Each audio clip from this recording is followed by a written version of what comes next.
Australia's west coast is famous for its beaches, but we're taking the backroads to Broome.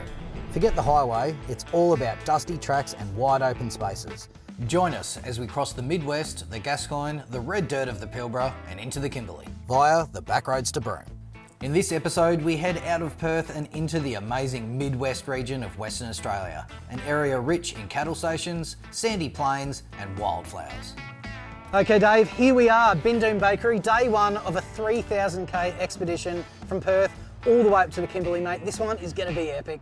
We've always done the coastal and the inland, mate. Which way are we going this time? Now, we've done the coastal road a million times before, mate, but this time, right up the guts. There's some amazing destinations and campsites on that central road that I've been itching to show you. Can't wait, mate. I want to hit that red stuff as soon as I can. That's right, mate. The plan is get off the blacktop as soon as possible. This is going to be epic, but these cars aren't going to drive themselves, so let's go. On this trip, Dave and I are driving the two Suzukis and Karen is up front in the 200 series Land Cruiser. The first leg of our trip north takes us through the picturesque Midland towns of Moora and Three Springs, before topping up with fuel at Mullewa and then heading out to Wandina station. Now, a big tip when it comes to fueling up is get fuel when you can, not when you need it. So if you drive past that fuel station, there is a fair to reasonable chance that you could run out of fuel, and it is full as a goog. Let's go.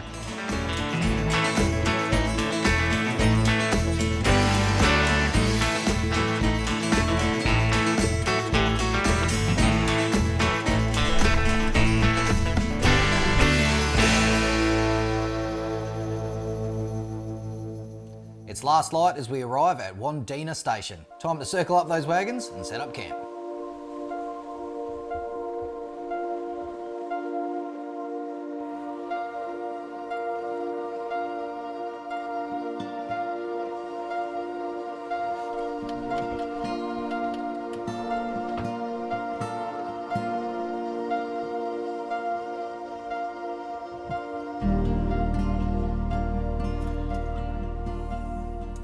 I tell you what a stunning location. The sun's setting, the campsites are all set up, and that means it's time to get the campfire going. We've got big skies here in the outback. This is what it's all about. Can't wait for the rest of this trip.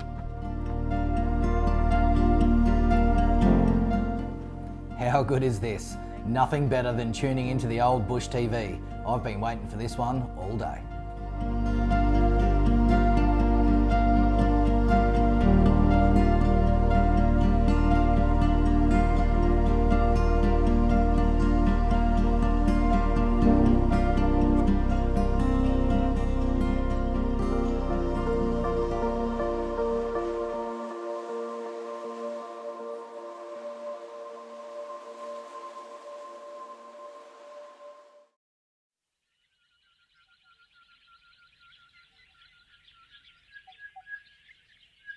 There's no doubt when you're camping, you're up with the sun. Time for a cooked brekkie before we explore the station.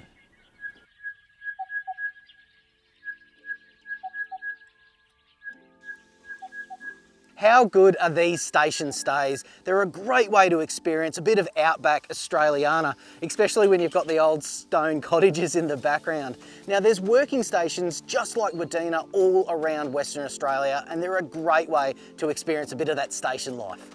Wow, what a great example of a mustering zook. Tell you what, this is a little bit more agricultural than the mighty Jimny Overlander setup, but I tell you what, absolute beast. And they use these cars because they're light, they're capable, they're easy to weld a few mustering bars and what onto, and yeah, they just keep going and going. Wow, I think he needs a new windscreen though. Okay, so I'm here with Stu, one of the bosses here at Wandina Station. Now, Stu, first off, thanks very much for having us here. No worries. How big's the station? Wandina Station's about 270 something acres. Yeah, right. And how many head of cattle do you run here? Around about 500-600 breeders. Wow. Yeah.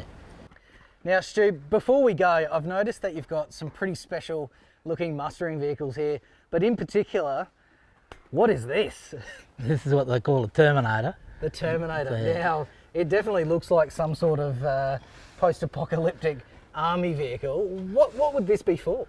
Oh, mustering up the cattle and Yeah, right. and bringing them into the yards. Awesome. All right, well, we're gonna hit the road, mate, but once again, fantastic. worries. Much appreciated. It's time to get back in the rigs as we take the Carnarvon-Mullewa Road north towards the Gascoyne.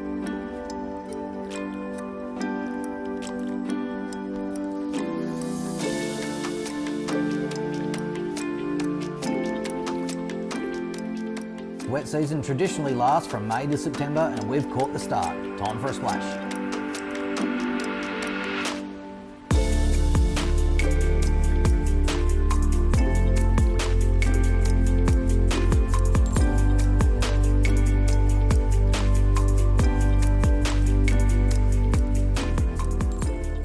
Okay, so we're about 200 kilometres from our next stop at Gascoyne Junction, and we have come across this great piece of outback history. This is well number 19 of 52 that were created along this particular stock route, and I reckon that we're able to get some water out of it. So let's have a look.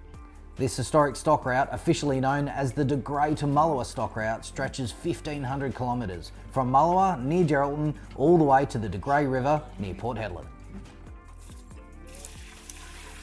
It's amazing to see some of the earlier settler history of the region, and it's remarkable that after 150 years, that well is still in great nick. We're back in the cars as the shadows are getting long, and we're passing from the Mid West into the beautiful Gascoyne region.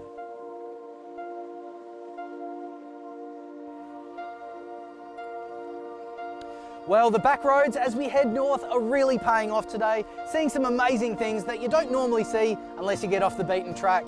But we've still got a few Ks to go tonight. But the next episode, you're going to be catching us as we hit the Kennedy Ranges. So we'll see you there. Don't forget, subscribe to Wildtrak Off-Road and we'll see you next time on the Backroads to Broome.